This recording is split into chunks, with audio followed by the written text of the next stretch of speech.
one of the images that helped me very much, it's when you said, if there was just a quintessential teaching, it would be stay as the Isness. Yes. If you were in the station with a train. Yeah. Yes. Became my mantra, and it's just so powerful. Yes. This is just in case, because sometimes you may find yourself in some phase, some situation in your life where you feel very confused or distraught or something like that, and worried and lost or something. Then what kind of teaching will be in service to you? It has to be some kind of emergency pill or something, that you're not going to sit down and then maybe start to sit and meditate when your mind is in a state of chaos. So then I refer back to this. I'm using the term Isness because I'm pleased with this term at the moment, because it is quite neutral term. But what it implies is something altogether beyond concepts. It is our natural state. And today, because many people are here, perhaps for the first time, we may go through that again, because it is not so long to take you through the steps of awakening. And I'm very happy for this, because for many years I was also searching for a way in which this could be conveyed to many people from different backgrounds, different religions, people of no religion also, even atheists, I don't mind, if they were open enough that they could discover something that was there before they developed their own particular temperaments and mindsets, something that was so fundamentally true and consistent in the human family that we could all understand it. So by the grace of the Self, this invitation has come, and we would like to share it with you. Are you up for that? Yes. Okay.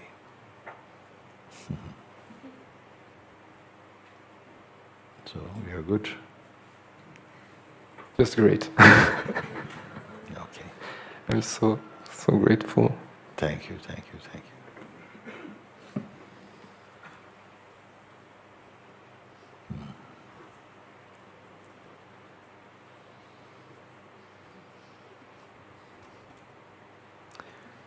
Of course, many people come, and each one comes with their own sense of what they have a problem in some area, and over the years we've tried to address each thing as it is presented. And very often, if someone comes with a particular kind of doubt or a problem, if it doesn't fit with other people's idea or what they've experienced, they often don't give you much attention to the conversations that happen if it's not dealing with your particular subject. So with the invitation, it concerns everybody. Concerns everyone. And when I say everyone, I simply mean everyone who have come, because there are people who have no interest in this, and that is perfectly fine. I have no fault with that at all. But those who feel drawn, each one of you have come here for some reason. So I don't know what that reason is. It might vary also. But if I can put it that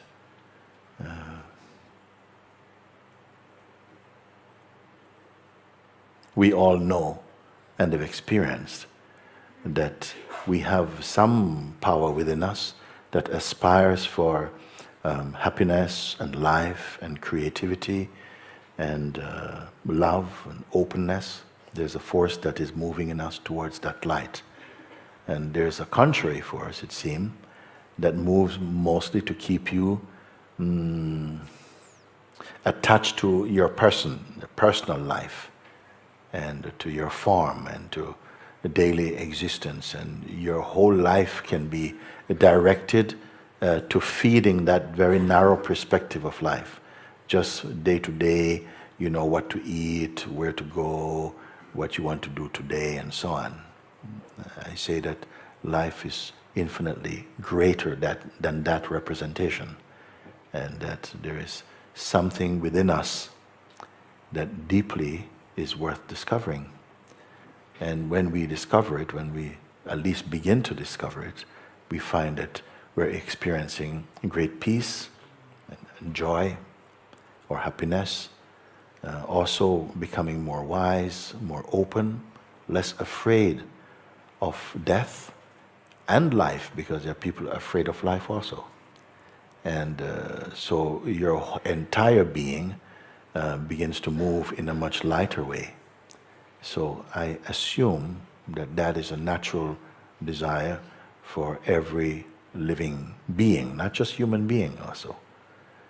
Every living being wishes to be happy and largely to be safe, whatever that may mean for you, and to be expanding in consciousness or growing more and more towards whatever it is that you perceive to be your goal. And so I don't know if it's a little bit premature to be introducing the invitation so early to some of you. And for those who are already familiar with it, it will not hurt to hear it again.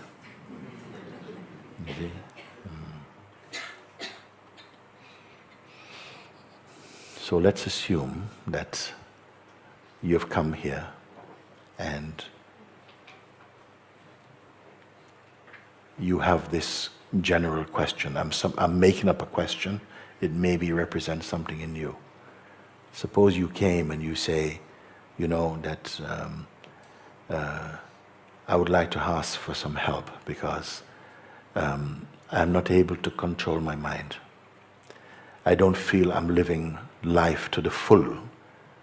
My life being lived based upon my conditioning as a person, I don't think it is working so well. I would like to receive some guidance or some help that would allow me to be much more open in life, less afraid. I would like, in fact, to be free. I've heard of the term enlightenment or awakening or different terms for it, self-realization or something. Is it true? Is it really possible that a human being can really wake up out of the state of ignorance and into a state of real joy? Are beings like that we've heard of, beings like the Buddha or the Lord Christ or of Krishna and Lord Shiva, Rama, beings like this, Ananda Mahima and so on, who are said to have been awake, meaning that they were the highest expression of the human potential to wake up to the truth of what they are. Is it true? And I said, oh yes, it is true. Is it possible for me? Well, I would say that whatever they've woken up to is already alive and true in you. But whether you are going to come to that recognition, it's not up to me to say, yes, it's going to happen for you. But I would like to tell you that it is totally available, and perhaps you will not get it the first time you hear it, but some do, and maybe you may be amongst them. You said, yes, I would like to explore this. I really am open, I feel I'm ready. I ask you, do you have some things waiting that you feel you cannot give your entire attention to this? Because if you are going to listen to me for 10 minutes of guidance or so, I don't want that you are saving something in your mind that when we finish talking you're going to go back to that and then you will just ignore what I have said. So if you feel that you are open enough and you're available today to come to that recognition, can I assume that that is the case with you? Yes. Okay.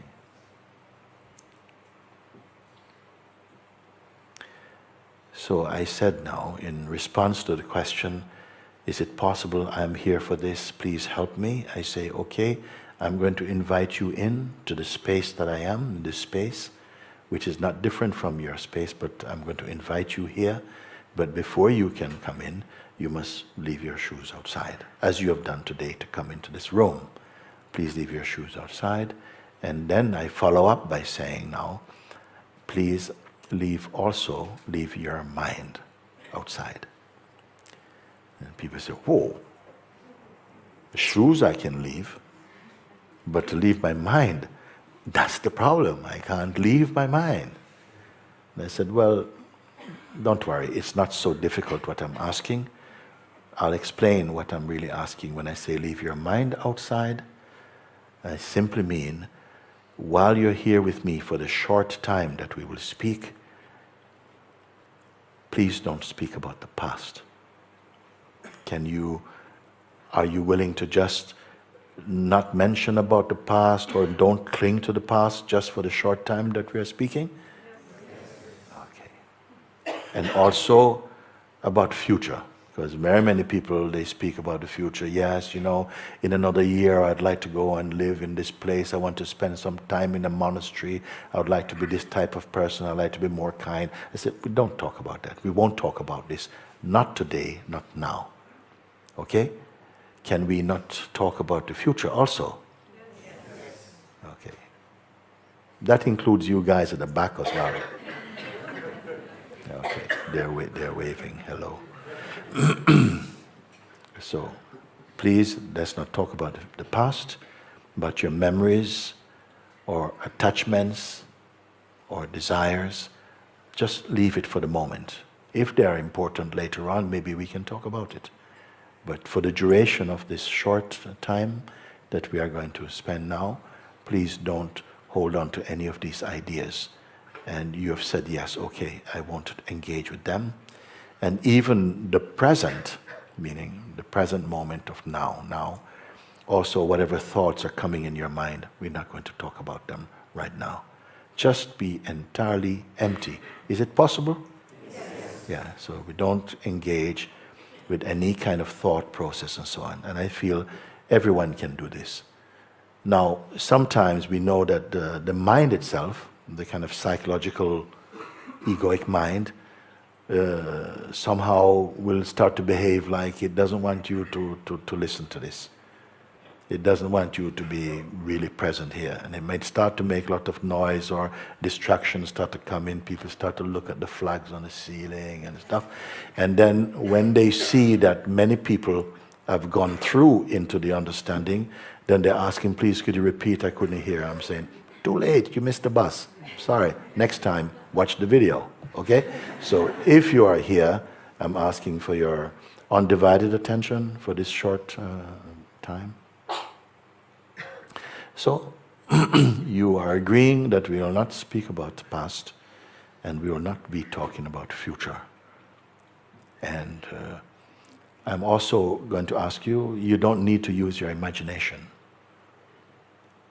nor to be visualizing anything or creating any kind of pictures. It's not necessary. You should be glad to be told this. You don't have to be creating or imagining anything at all. Just be empty. So like this you can't fail. I'm not asking you to do anything spectacular. Just be present and not to be holding on to any ideas, any concepts, any feelings, any memories, just for a short time. So you're here, isn't it? Yes. Not you plus, just you. Okay? And now even the idea you have of who you are, even the idea you have of who you are, the idea you have of who you are is like a self-portrait. However good it is, it's still not you. You understand? So even your idea you have of who you are, your self-image, please don't engage with this for now. So right now, it should just be that you are empty. Empty. Then also, I'll just say, the idea, because sometimes inside we start to think, okay, I'm empty, now what? There's no now what. No next. I'm not inviting you into the next thing. So just as you are now, but not waiting.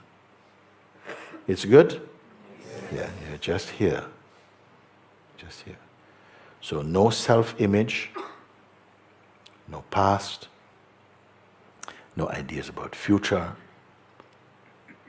no attachment to desires, no dreams for a moment, nothing. Just here. And I had to ask you to cooperate with just these simple guidance, so that when you're really here and empty of self-image and memories and desires and future and past and all of that, you're totally empty. Now just pay attention to your own self, just you.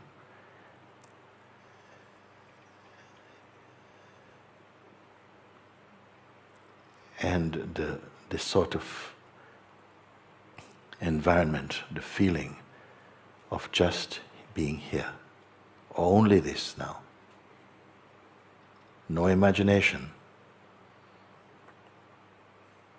No inventing. Just empty.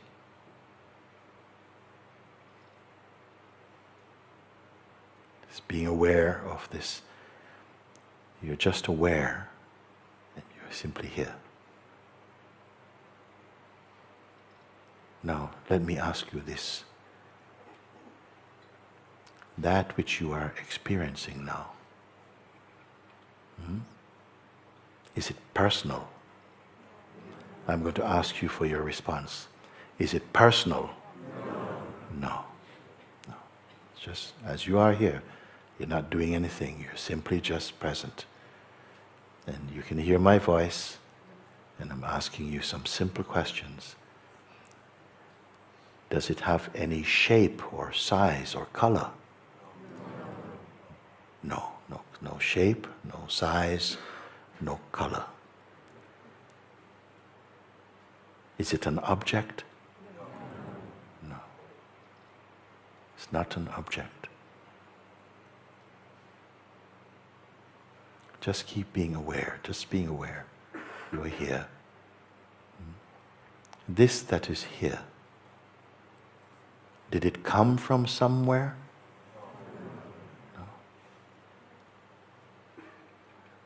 No. Can it go? Can it leave and go somewhere? No. Is there some boundary, some natural boundary beyond which it is not? Please look and see. And every one of you, I'm speaking to each and every one of you here. So, is it limited? No, not limited. Okay. May I ask you if it can be confused? Just keep being aware. Can it suffer? No. Or can it cause suffering? No. Can it be sick? No. Can it be for or against anybody or anything? No, just keep being attention. This is beautiful, very beautiful. You're just here.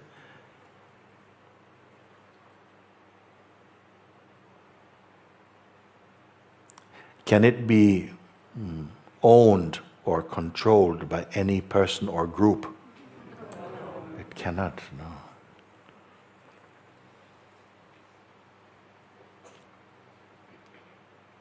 Does it have any desires?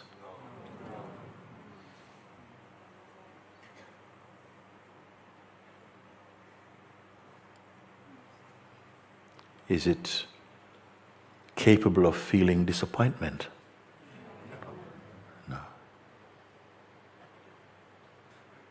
Can it be controlled or manipulated? No.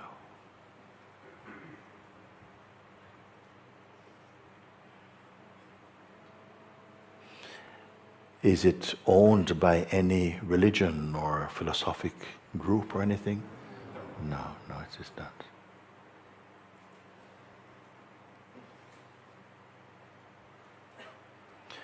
Here's a good one. Was it born? Why are you slowing down now? Come on, answer up. Was it born? No. Does it have any astrological sign or something? No.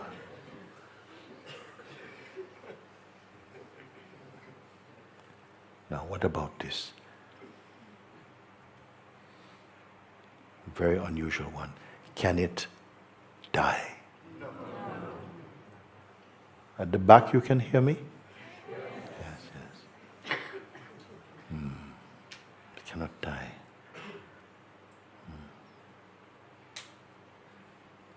Are you imagining this? You're not imagining this. You're sure?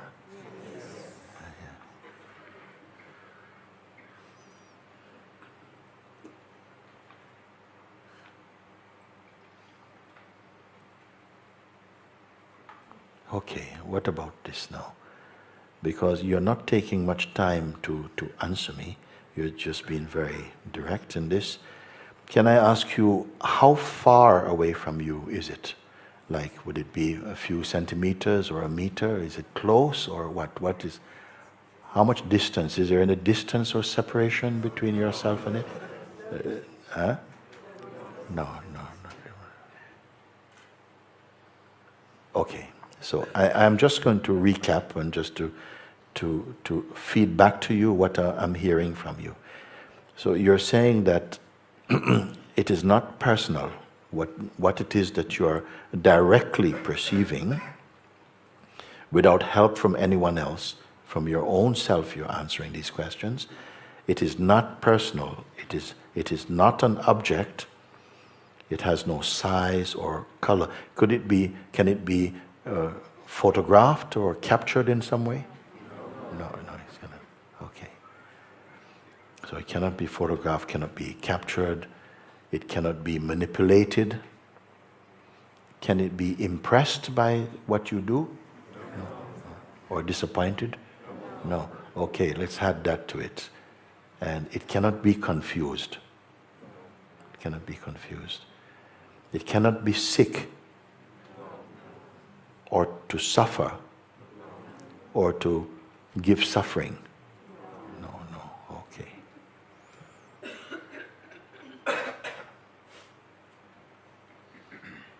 Can it be bored?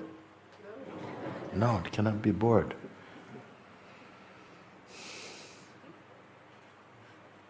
It didn't come from anywhere, and it cannot go anywhere.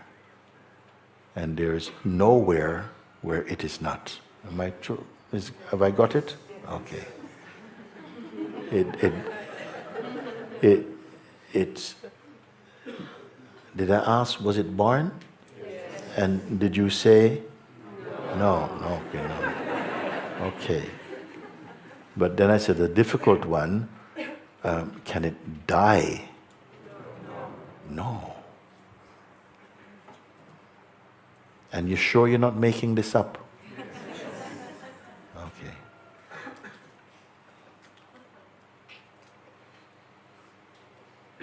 And then I believe I ask you, how much distance exists between you and this that you're perceiving? And you say, no distance. So, you all seem to be answering the same way. And did you rehearse this before you came in the room? Did you decide to agree with each other? No, okay. So what it seems I feel is reasonable to conclude from your responses to my questions is that what you are responding to and what you are referring to can only be yourself. again. What you are responding, your answers to the questions I've asked you, are really about your own self. It is not personal. It is not an object. It has no size or shape. It cannot be photographed. It cannot be bored. Can it be lost? No. So until you discovered it, where has it been all this time? Right here. It cannot become confused. It has no ruling planets. It has no birthday, no death day. There's no distance from your own intuitive sense of yourself. So I am concluding it must be about you. Is it true?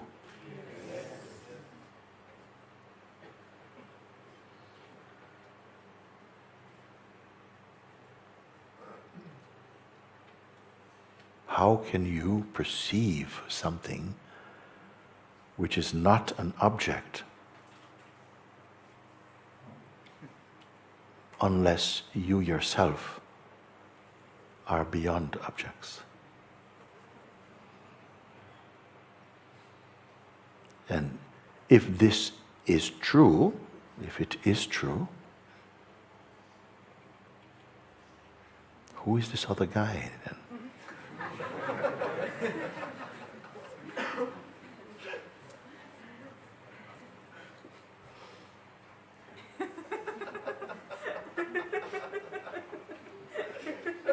Could it be that this is our unchanging reality, our true nature, and that somehow arising within our immensity is a life, a personal life that we are dreaming, imagining?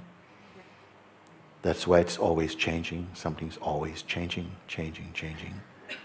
But I ask you, where has it been before you discovered it today? Where was it? And you say, well, it's always here. But yet we were not conscious of its always being here-ness. But today you are discovering this. Is it possible that when you leave this place, you're simply going to forget it? Even if you try? Can you unsee what you have seen? Again, can I just check in with you something?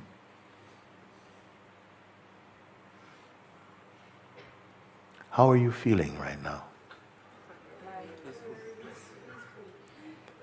Empty or full? Empty and full, okay. It's a good answer, it's a good response. Yes. Have you ever felt as complete, as light and open and happy as you do now?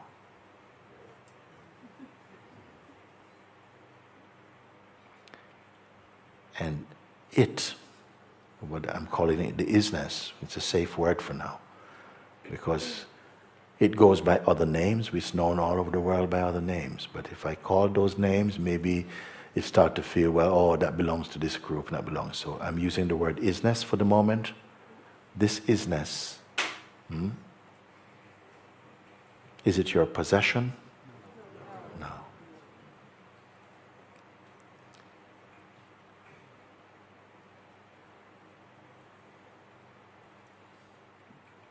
Can it feel claustrophobic? You understand the word claustrophobic? meaning that it's too tight. I can't, can it feel like this to you? No. No. Okay.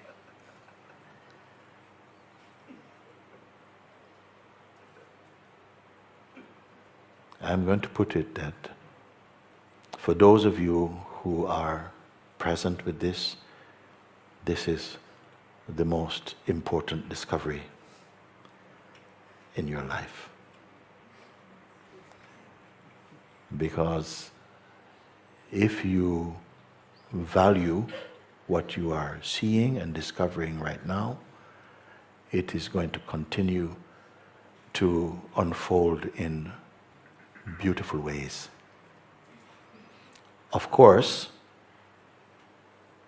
we, whoever we are, have memories and tendencies and habits in the dynamic life, this dynamic life of the senses and the mind, and having a job and being married, having children, and losing a job, finding a new job, having desires, having attachments, having a sense of past, having a sense of future, all of this. The sense of ourself as a being that is living in time, that will still be very present within the space of the isness itself. Is it greater than the isness? No. Also, the shape, it's like a shape that we have taken, but the shape keeps changing. And for a while, if you are strongly identified with the shape, all that comes with the shape will feel real and true and belonging to you. But does the isness have a shape? No.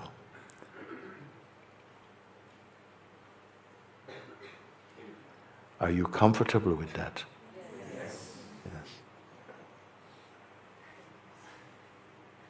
What it means is that the mind have a tendency to go into shapes. And it will take whatever shape, whatever concepts you're holding, it will assume the shape of that concept. But naturally it is without shape. Can you just for a moment just be here in your shapelessness for a moment?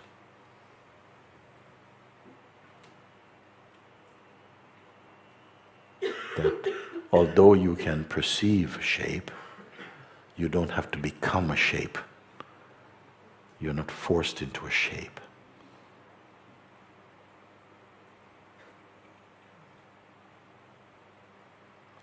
But if you move towards a shape, does it mean you have lost the isness? No. No. If we become deeply identified with a shape, it will somehow distract our attention from the naturalness of being or from the isness, and for a while we may be caught up with that shape and whatever the content of that shape is. Do you understand this or not? Yes.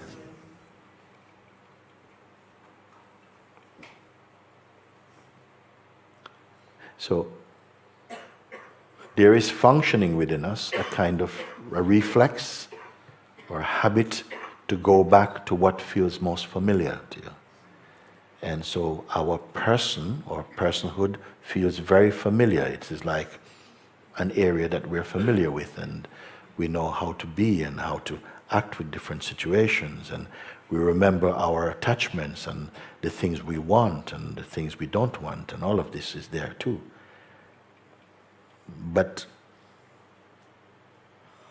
if you fix your attention on anything from your person, watch it from the isness. If you are the isness itself, can anything threaten you? Can anything threaten you? No. Can anything damage the isness?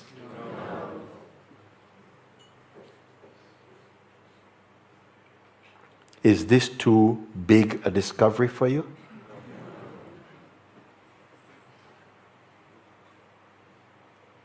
What do you have to do to be the Isness? Nothing.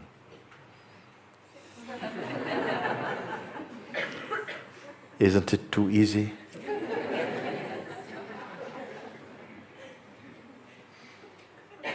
So you sure you're not just imagining all of this?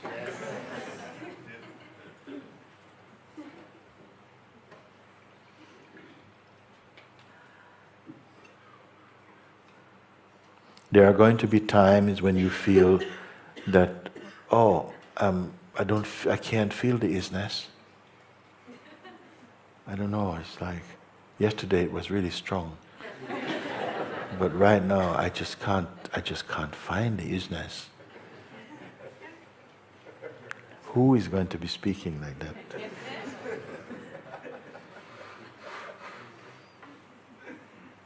Who is going to lose the Isness?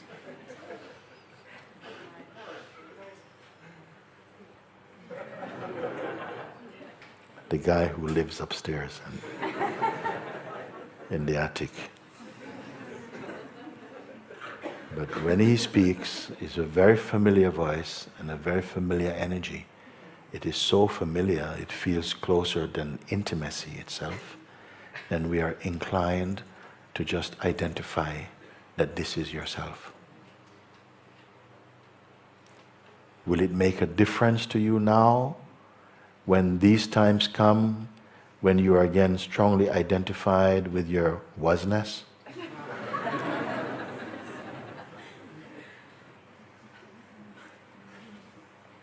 Because it's going to be speaking in your head some things like, you're not good enough for this. You know? You're far too unintelligent. Or it can also say, you're far too intelligent. Why waste time with these things? You are above all these things. Whatever you, meaning what? Would this voice be speaking to the Isness? No. Who is it speaking to? The idea you have of who you are. Our conditioned or imaginary being. The sense we have that we are merely a person. A person is also an aspect or a mode of consciousness, but it functions with a lot of distortions, a lot of limitation. And its characteristics are more, it tends to be selfish, personal, insecure, full of desires and attachments, fears, judgments. Familiar terms to you? Doubts, resistance, suspiciousness, superstitions. So if these are playing a role or functioning very close to your natural sense of being, it's very likely that you will not be experiencing the states of happiness for very long. Maybe you will experience happiness, but it might feel momentary. It will be quickly disturbed. Peace will come, but it will be quickly disturbed. Now, in the life that we experience, the dynamic life of movement and thinking and feelings and dreams and attachments and so on, there's also beauty here. There's also creativity. Because everything comes from the Isness. It is the source of all existence itself. But it is so pure. It is beyond the field of interrelated opposites. Like you and me and this and that and high and low and life and death and heaven and hell and God and demons and success and failure and desires and attachments and all of these things. They cannot touch it. They cannot. It is beyond their reach, and yet it is without distance at the same time.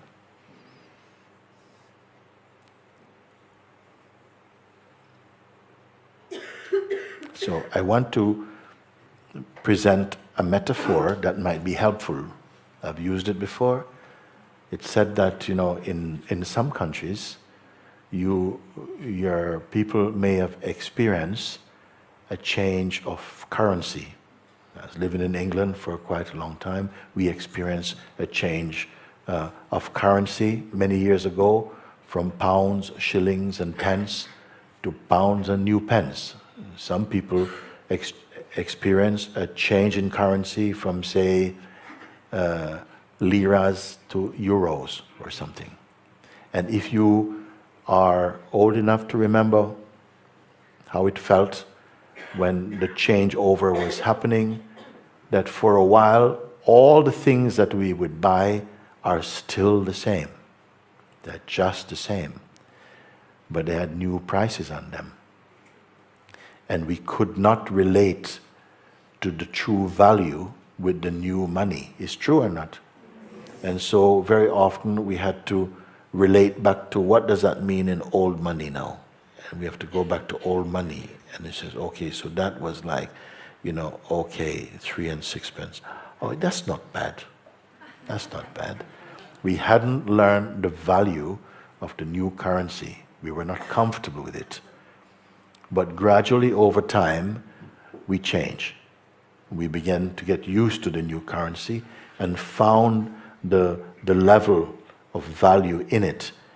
At a certain point, we did not have to keep relating to old currency. Do you follow my example? Okay. Still, there will always be people, even now, living in old currency. 25 years later. You might know one or two, and it's like they still can't get used to the new money. But most people, and especially children, they are straight in, because that's current for them. So in the same way, with this new field discovery of the sense of isness, something keeps going back to the old reference from the person, from the past, because that feels more tangible. It seems to have some kind of environment or atmosphere that we can relate to, and we tend to go there very often. And then it feels then that you're merely a visitor or a tourist to the isness. But is that true, actually? Nevertheless, it might feel like that. And there are many people who have experienced the truth of their discovery of the sense of isness, but they still feel they have a dynamic life, which is natural. We are still, if you were a father before, after discovering the isness, you're not going to be no father. You will still be able to take care of your children, relate to them, because that's also a part of the expression of isness through the body and through even the sense of person. But now the sense of person is not a fact. It's more light. It's more superficial, more towards being like a fiction. The more you discover the sense of isness, the more the old ways of thinking feel very complex and heavy. Whereas in the isness, things are more spontaneous and fresh. There's more openness, more trust, more lightness in you. Time will tell. How strange. It takes time to discover the timeless.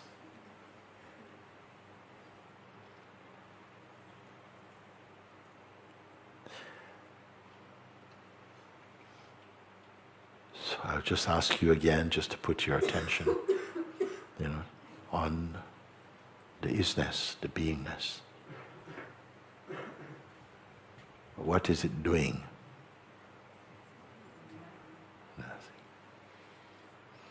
Is it dead? No.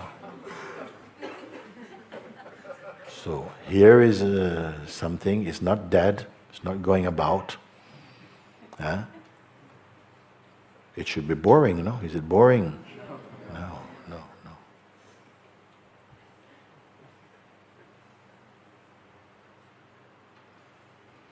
Can you be proud in the isness? No. Can the isness be arrogant?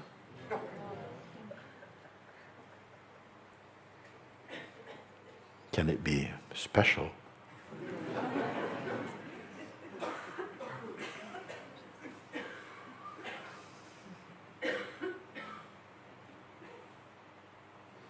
So, with this introduction, I would like to invite you simply to just marinate in this.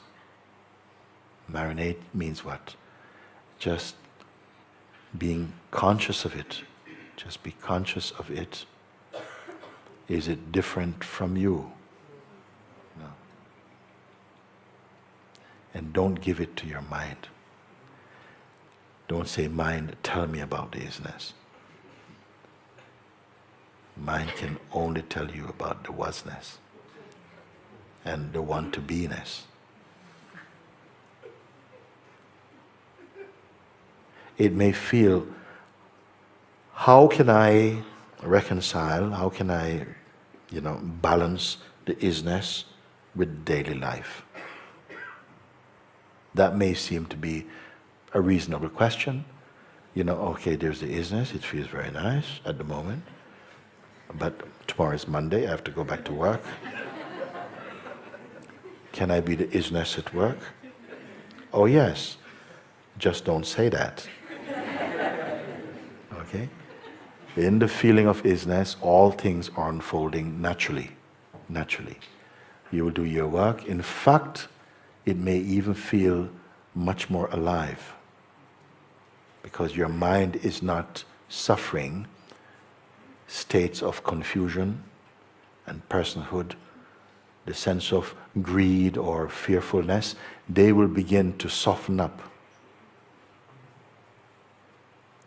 Strong emotions and feelings and memories now become like clouds floating in the infinite sky.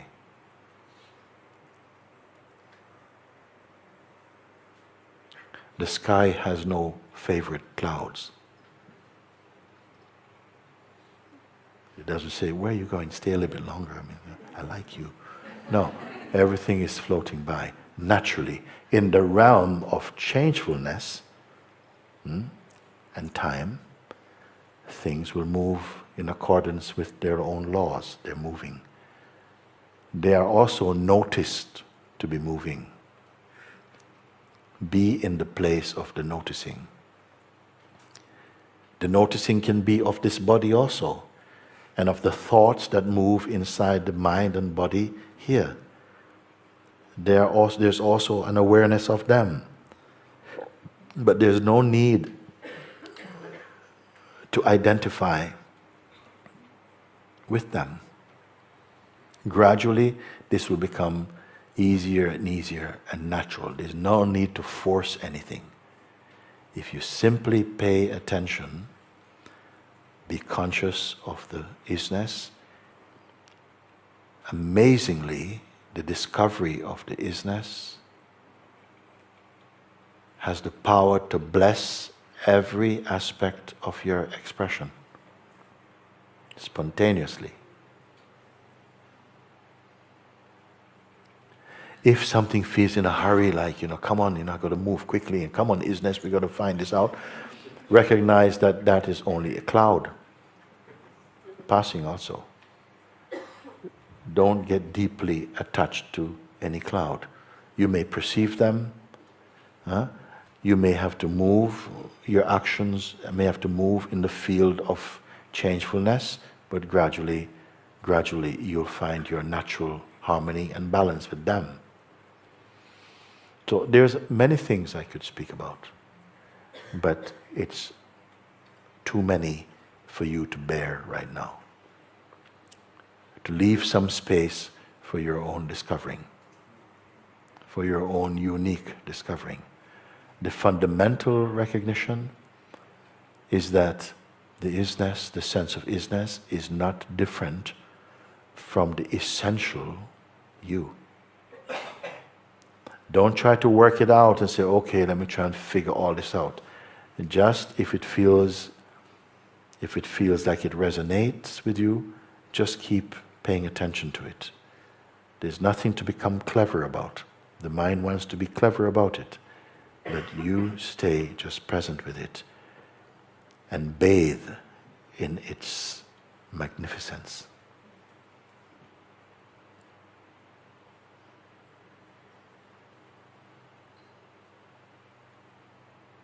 Now there are many YouTubes online regarding this, the isness and the invitation.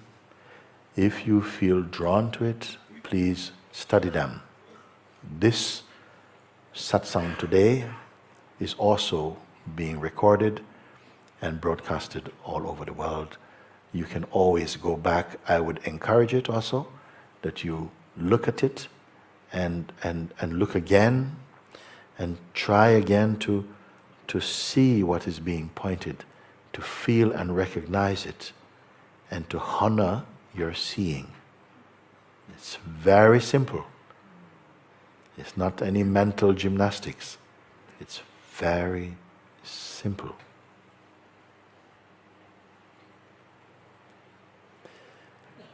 Just by doing this, I sometimes describe it like a fruit that will keep getting sweeter and sweeter every day, but never becomes oversweet. Your life, in the way you experience it, will become more joyful, more expansive, more natural, more happy, more peaceful. Do you have a sense that what I'm speaking might be true? Yes. Yes.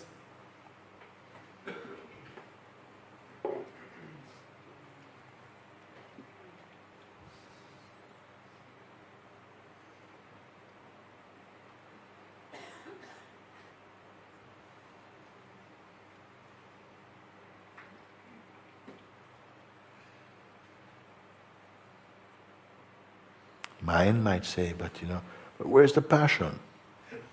I want some passion. This is a bit too cool for me.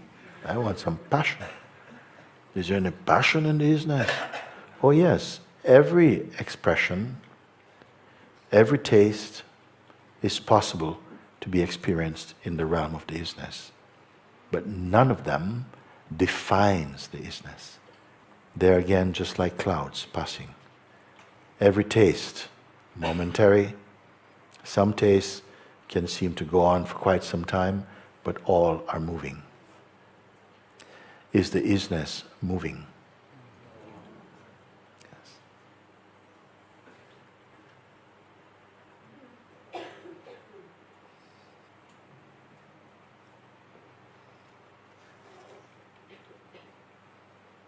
Okay, I promised before we got into the invitation that you should leave your things outside, and then at the end of the exercise or the invitation, you can take them back if you wish. Okay? So that is up to you. That's up to you. You can have all your stuff back. I don't think anybody's going to mistake your stuff for theirs. So it will be right where you left it, if you want.